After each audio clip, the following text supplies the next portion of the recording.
절대 순종이라는 제목으로 오늘 하나님의 말씀 전하도록 하겠습니다. 한국 속담에 열 손가락 깨물어 안 아픈 손가락 없다라는 말이 있습니다. 여기서 말하는 손가락은 주로 자식에게 우리가 비유를 하죠. 그래서 아무리 자식이 많아도 모든 자식이 다 소중하다라는 겁니다.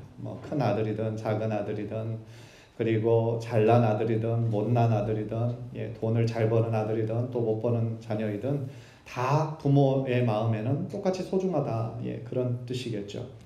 그런데 하나밖에 없는 외아들이라면 그 아들을 향한 부모의 마음이 어떻겠습니까? 그것은 굳이 설명하지 않아도 너무나 명백한 사실이죠. 그 세상 어떤 것과도 바꿀 수 없고 그 누구와도 비교할 수 없는 아들. 그것이 바로 그 가정에 있는 외아들의 그 위치일 것입니다. 그런데 하나님이 그 아들을 죽여서 제물로 바치라고 한다면 그 명령을 들은 부모의 마음은 과연 어떻겠습니까? 마치 하늘이 무너져 내리는 것 같은 절망을 느꼈을 겁니다. 그것도 자식이 없어서 25년 동안이나 기다리게 하신 이후에 주신 언약의 아들을 이제 다시 제물로 바치라. 그 명령은 누가 들어도 이해할 수 없는 그런 명령이었던 것입니다. 오늘 본문은 아브라함의 일생 가운데 가장 극적이고 가장 유명한 본문이라고 할 수 있죠. 우리가 이제 본문의 결말을 알아서 해피엔딩으로 끝나서 참 다행이기는 하지만 한편으로는 하나님께서 사람의 마음을 테스트하시는 방법이 꼭 이렇게까지 하셔야 되나 라는 생각도 자연스럽게 들기 마련입니다. 그렇다면 하나님께서 이런 시험까지, 이렇게 잔인해 보이는 시험까지 하는 믿음의 시험을 통하여서 아브라함에게서 과연 기대하셨던 그 모습은 무엇일까요? 또한 이 시험을 통하여서 오늘날 우리들에게도 주시는 하나님의 뜻은 무엇일까요? 한 절을 바라기는 오늘 본문 속에 나타난 이 하나님의 뜻을 다시 한번 묵상하고 또 은혜 받고 우리의 삶 가운데 귀하게 적용하는 은혜의 시간이 되기를 주님의 이름으로 간절히 축원합니다. 첫 번째로 깨닫는 것은요, 하나님의 마지막 시험이 바로 순종의 시험이라는 겁니다. 첫 번째 시험이 아니라 모든 시험을 다 통과한 이후에 나오는 제일 마지막 시험, 그것이 바로 순종의 시험이다 라는 겁니다. 그리고 그 시험의 형태는 우리가 전혀 알 수 없는 방법으로 올 수도 있다 라는 것을 오늘 본문을 통해 우리가 깨닫게 됩니다. 여기서 우리는 이 시험에 대해서 한번 좀 정리해 볼 필요가 있는 것 같습니다.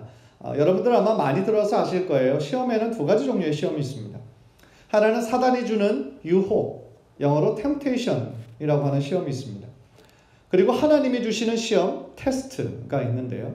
사단이 주는 시험, 유혹, 이 temptation은 그 동기 자체가 악하죠. 사람들을 넘어뜨리려고 시험을 주게 하려는 것이 바로 이 사단의 시험입니다. 그래서 사단이 주는 시험도 기존 신자에게 주는 시험이 있고 또 여전히 하나님을 모르는 불신자들에게 주는 시험이 있습니다. 불신자들에게 주는 시험은 계속하여 죄의 그 지배 아래 끊임없는 자기의 통치 아래에 있기를 원하는 마음이죠. 그래서 하나님께 나아가지 못하게 하는 시험이고 그저 세상만 바라보고 그 가운데 있게 하려는 시험인 반면에 신자들을 향한 시험도 있습니다. 그의 마음에 시험을 주고 또 그로 하여금 하나님을 멀어지게 하려는, 그래서 끝내는 자신의 품에 돌아오게 하려는 악한 목적이 바로 이 사단이 신자들에게 하는 시험이라는 거죠. 그래서 사도 바울이 우리들에게 얘기했던 것처럼 우리가 신자가 된 이후에 우리가 원하든 원하지 않든 상관없이 우리는 영적 전쟁의 한가운데로 들어가는데 그 사단이 우리를 계속하여 넘어뜨리려고 불화살을 쏘아대는 것처럼 우리를 공격하기 때문에 그렇습니다. 이 사단이 시험을 주는 대상을 가리지 않죠. 그래서 하와에서부터 시작한 그 시험이 예수님까지 시험하려고 했던, 그래서 예수님까지 시험에 걸려 넘어지려고 했던 그런 악한 자가 바로 사탄인 것입니다. 그래서 사단이 우리들을 마음먹고 유혹을 하고 넘어뜨리려고 하면 우리가 사실은 참 우리들의 힘만으로는 이기기 어려울 때가 많아요. 왜냐하면 우리들의 약점을 건드리잖아요. 우리들의 약점을 교묘하게 잡고 그것으로 두드리면 우리가 참 넘어질 때가 많이 있다는 것입니다. 그래서 예수님께서 우리들의 연약함을 아시기에 가장 완벽한 기도라고 할 수 있는 주기도문에 우리가 매일같이 뭐라고 기도하라고 하셨냐면 우리를 시험에 들게 하지 마옵시고 이렇게 기도하라고 명령하신 거예요. 왜 그렇습니까? 하나님의 도움 없이는 넘어질 수밖에 없는 연약한 존재이기 때문에. 우리가 이 세상 떠나게 되는 그 날까지, 예수님 다시 오실 때까지 공중권세 잡은 자 사단의 공격이 끊이지 않고 계속 있을 것이기 때문에 우리는 주님의 이름 의지하여 그 시험에서 우리가 이기고 승리하려면 하나님께 매일같이 기도하면서 주님의 능력을 의지할 수밖에 없다라는 것입니다. 하나님이 주시는 시험은 완전히 다르죠. 하나님이 주시는 그 하나님의 테스트는 그 동기 자체가 선하신 거죠. 그래서 그 시험을 통하여 그의 믿음의 지평이 넓어지기를 원하는 것이고, 고난과 같은, 광야와 같은 형태의 그 시험을 우리가 다 마치고 나면 우리가 방금 찬양으로도 고백했던 것처럼 욥처럼 그 정금과 같은 믿음으로 하나님께 더욱더 나아가는 그런 견고한 믿음의 사람 되기를 원하시는 그 마음에 우리들에게 인생의 어느 순간에 가끔씩 고난과 광야와 같은 연단을 우리들에게 허락하신다는 거예요. 때로는 그 시험에서 넘어질 때도 있어요.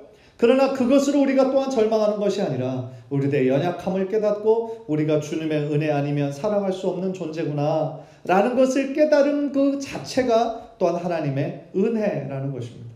그래서 그런 맥락에서 보면 이 아브라함에게 주신 이 시험은 굉장히 센 시험이었죠. 그리고 제일 마지막에 오는 시험이었고, 이것을 통과하면 이제 믿음의 조상으로서의 역할을 감당하게 되는 굉장히 중요한 역할이었던 것입니다. 그런데 방금도 제가 말씀드렸던 것처럼 이것은 정말 어떻게 보면 아무나 감당할 수 없는 그런 시험이었죠. 물론 우리들에게도 동일한 형태의 시험을 우리들에게 요구하시는 것은 아닙니다. 우리는 감당하기도 어려울 뿐더러 아브라함에게도 이 시험은 너무나 통과하기 어려운, 최고로 어려운 시험이었던 것입니다.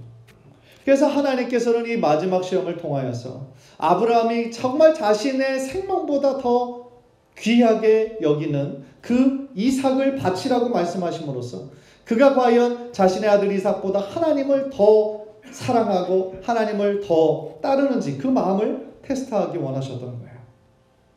오늘 본문을 보면 이 시험이 일어나게 된 때는 아마도 이삭이 태어나고 약 10여 년이 흐른 때였습니다. 그래서 스스로의 힘으로 장작을 질 수 있게 된 그 체격, 10대 초반, 티네이저의 나이였을 것입니다. 하나님께서 아브라함에게 명령하심으로 시작을 하죠. 2절을 보면 여호와께서 이르시되 내 아들 네 사랑하는 독자 이삭을 데리고 모리아 땅으로 가서 내가 내게 일러준 한 산 거기서 그를 번제로 드리라. 번제는 여러 제사의 형태 중에서 온전히 다 하나님께 드리는, 완전히 다 전소해서 태워서 드리는 전적인 헌신, 전적인 충성을 요구하는 그 제사의 종류가 바로 번제였습니다. 그렇다면 이 명령을 들었을 때에 아브라함의 마음은 어땠을까요?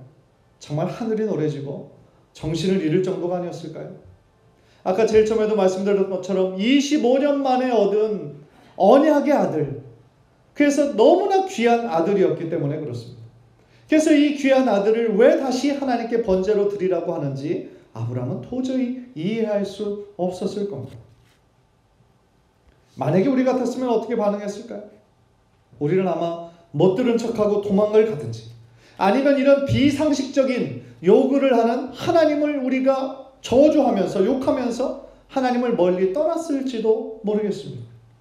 제일 처음부터 이렇게 하실 거면 아예 주시지를 말든지, 25년을 기다리게 하실 때는 언제고 왜 이렇게 다시 그 아들의 생명을 달라고 하시는지 우리의 머리로는 도저히 이해할 수 없는 명령이기 때문에 그렇습니다. 그러나 아브라함은 자신의 머리로 도저히 이해할 수 없는 하나님의 명령이었지만 그 말씀에 순종합니다. 저는 이 아브라함의 모습이 너무나 놀라운 거예요. 너무나 위대한 모습인 거죠. 아브라함은 그 명령의 순종함을 통하여서 하나님의 왕 되심을 인정하고 있어요. 하나님의 왕 되심을 인정한다는 것은 뭡니까? 하나님의 말씀에 최고의 권위를 둔다는 거예요. 파이널 어토리티를 둔다는 거예요. 하나님이 나의 왕이시고 나의 인생의 주인이시라는 고백이 있다면 하나님의 명령은 때때로 우리가 이해하지 못한다 할지라도 그 명령은 순종해야 된다는 거죠. 그것이 왕의 신하로서의 도리며 또한 주인의 종으로서의 마땅한 책임이기 때문에 그렇습니다. 왕이 일개 종에게 자신의 의도를 다 일일이 설명해야 하는 책임이 있는 것은 아닙니다. 또한 일개 종이 주인의 명령이 떨어졌을 때 주인의 명령이 이해되지 않는다라고 해서 안 지킬 수 있는 선택권이 있는 것도 역시 아니라는 거예요. 종의 역할은 무엇입니까? 주인이 말씀하시면 그 말씀에 따르고 순종하는 것입니다. 이해가 돼서 순종하는 것이 아니라 일단 순종하면 나중에 가야 주인의 뜻을 이해하게 되는 거라는 것입니다. 만약에 하나님의 아브라함에게 미리 조금 언지를 하셔서 내가 이런 명령을 할 거고 이것이 너를 향한 마지막 시험이니까 잘 통과해야 된다 라고 미리 그것을 하셨다면 이것이 참된 믿음의 시험일 수 있을까요? 그럴 수 없죠. 미리 다 해답을 알면은 누가 못 지키겠어요. 따라서 하나님께서 아브라함에게 이런 어려운 시험을 주신 이유는 아브라함을 진정 믿음의 조상으로 삼기 위한 하나님의 마지막 시험이었고 그의 마음을 하나님을 그 누구보다도 경외하는 마음이 있는지를 확인하고 싶으셨던 겁니다. 이 순종 시험을 통하여서 인간이 이 세상에서 가장 가치 있게 여기는 것이라고 할지라도 하나님을 위해 포기할 수 있어야 한다는 것을 가르쳐주고 계시는 거죠. 사랑하는 성도 여러분, 하나님은 아브라함에게 뿐 아니라 오늘날 우리들에게도 순종의 시험을 하실 때가 있어요. 예수님께서는 이미 하나님께서 우리들에게 가장 원하시는 것이 무엇인지를 말씀해 주신 적이 있습니다.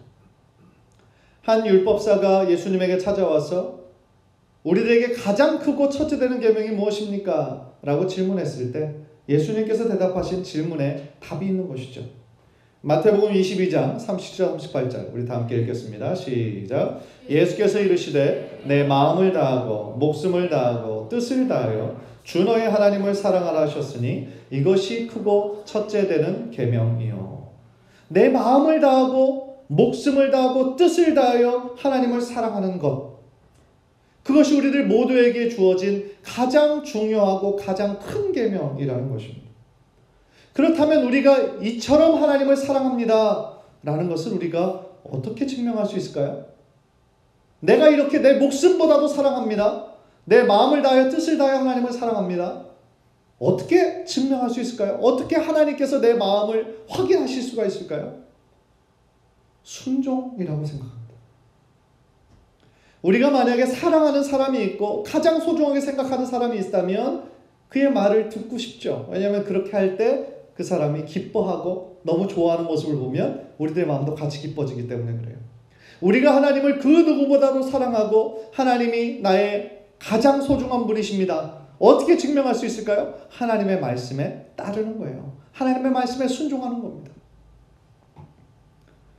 물론 하나님의 말씀에 전적으로 순종하는 것은 어렵습니다. 많은 성도들이 우리가 순종할 수 있는 부분만 순종하고 순종할 수 없는 부분은 잘 안 해요. 어려우니까. 그런 연약함이 있어요. 그런데 문제는 뭡니까? 부분적인 순종은 온전한 순종이 아니라는 겁니다. 한 예로 사울 왕이 하나님의 분명한 명령이 있었음에도 불구하고 그 아각 왕과 그에게 속한 모든 재물 중에 아주 살찌고 아주 좋아 보이는 그것들은 살려놨어요. 왜냐하면 그것 중에 자기의 그런 소유로 하고 싶은 그런 욕심이 생겼기 때문이죠. 그러나 하나님의 명령을 불순종했음에도 불구하고 그는 핑계하죠. 자기 합리화하고 하나님께 제사를 드리려고 그랬습니다. 이렇게 합리화하잖아요. 하나님은 그의 불순종, 부분적인 그런 순종을 보시고 하나님은 사울 왕을 버리시기로 마음을 먹으셨죠. 그리고 마음에 안타까워하셨어요. 그리고 이스라엘에 다른 왕을 세우셨습니다. 다시 한번 기억하십시다. 하나님은 우리가 온 마음을 다하여 하나님을 사랑하기를 원하세요. 우리들의 마음에 어떤 두려움과 공포감 때문에 하나님의 말씀을 따르기를 원하는 것이 아니라 하나님을 사랑하기 때문에 하나님께서 우리들의 순종을 기뻐하시기 때문에 하나님의 뜻에 순종하기를 원하신다는 겁니다. 한절을 바라기는 우리가 신앙생활을 하면 할수록 하나님을 더욱더 신뢰하고 하나님 말씀에 순종하시는 저와 여러분 되시기를 주님의 이름으로 간절히 축원합니다. 두 번째로 우리가 발견하는 것은요, 아브라함이 이토록 어려운 명령을 받았음에도 불구하고 즉각적으로 순종했다라는 거예요.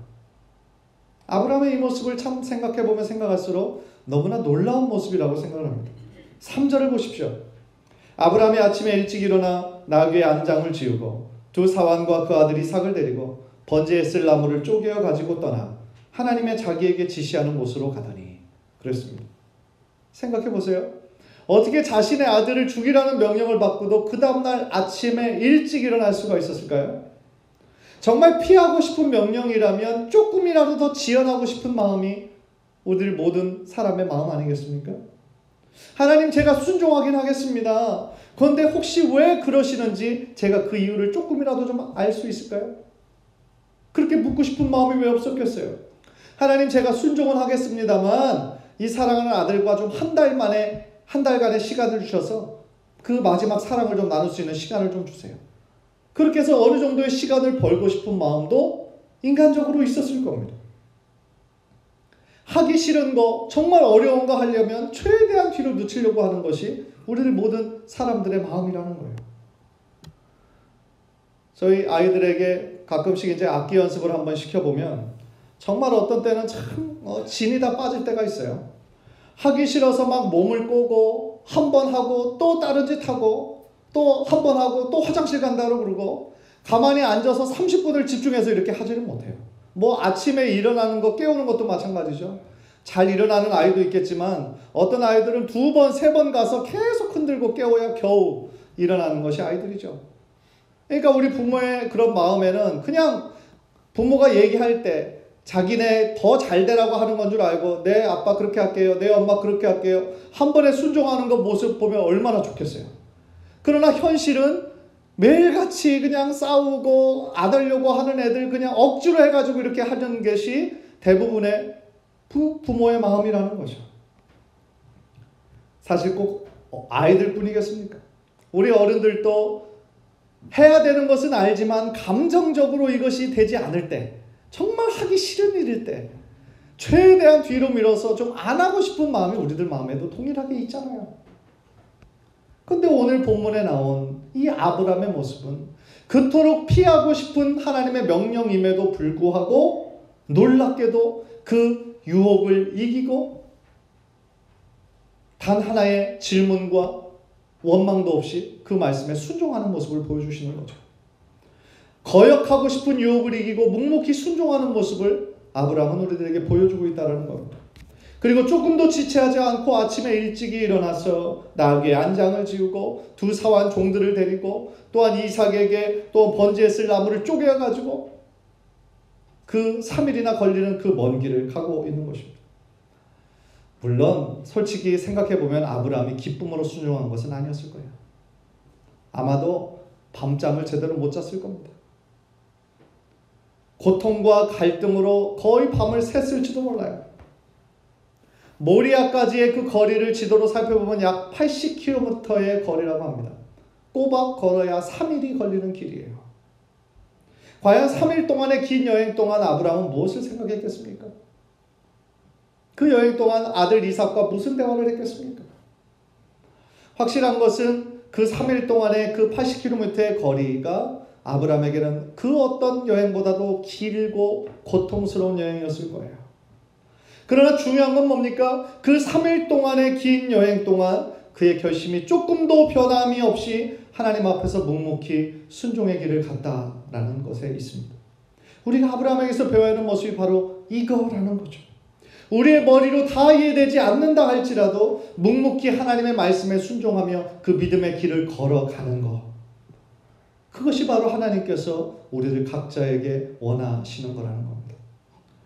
이따가 설교 후에 부를 찬양의 가사처럼 주님 말씀하시면 나아가고 주님 뜻이 아니면 멈춰서는 삶을 사는 거예요. 주님 있으라고 하는 곳에 머물고 허락하신 일에 최선을 다하며 그 자리를 감당해내는 것. 그저 이끄시는 대로 순종하며 사는 것. 그것이 바로 우리들 모두에게 주어진 믿음의 길인 줄 믿습니다.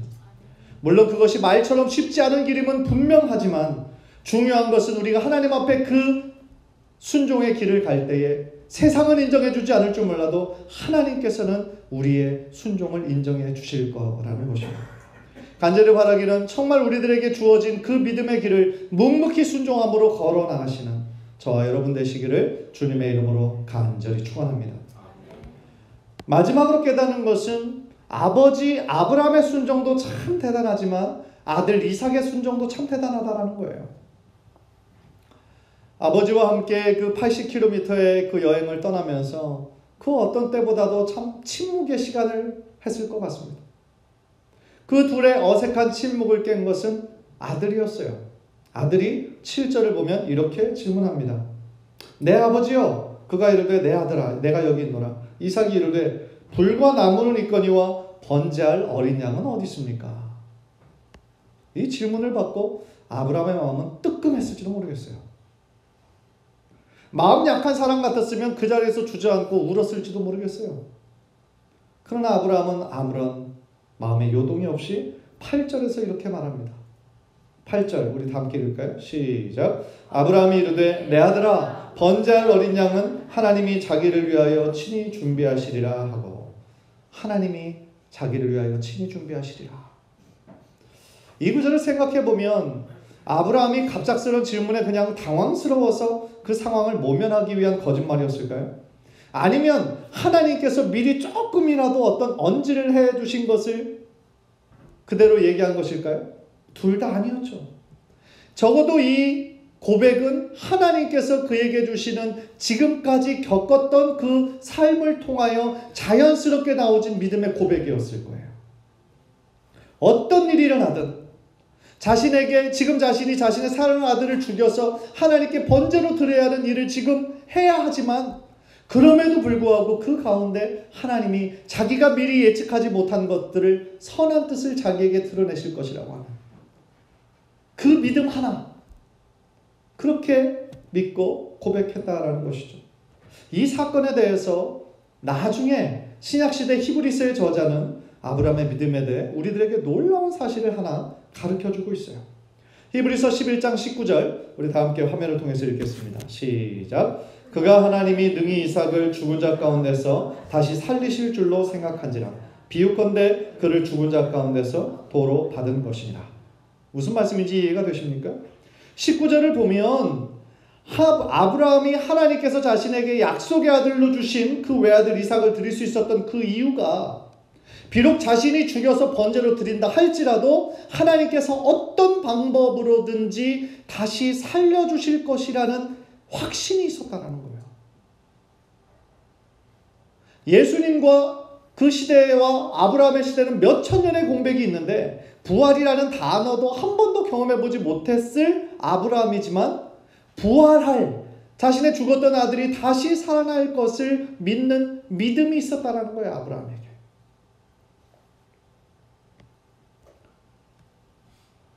다시 말하면 인간적인 방법으로는 불가능한 이야기잖아요. 그런데 아브라함의 삶 가운데 이미 인간적인 방법으로 과학적인 방법으로 불가능한 것을 이미 많이 경험을 했잖아요. 그죠? 100세의 아버지, 90세의 어머니, 이미 경수는 예전에 끊겼습니다. 아기를 낳을 수 있는 최소한의 조건도 지금 이루어지지 않은 거예요. 그런데 하나님께서 기적적으로 그들의 몸을 통하여 약속의 아들을 주시잖아요. 불가능을 가능케 하시는 것을 이미 아브라함과 사라는 경험했죠.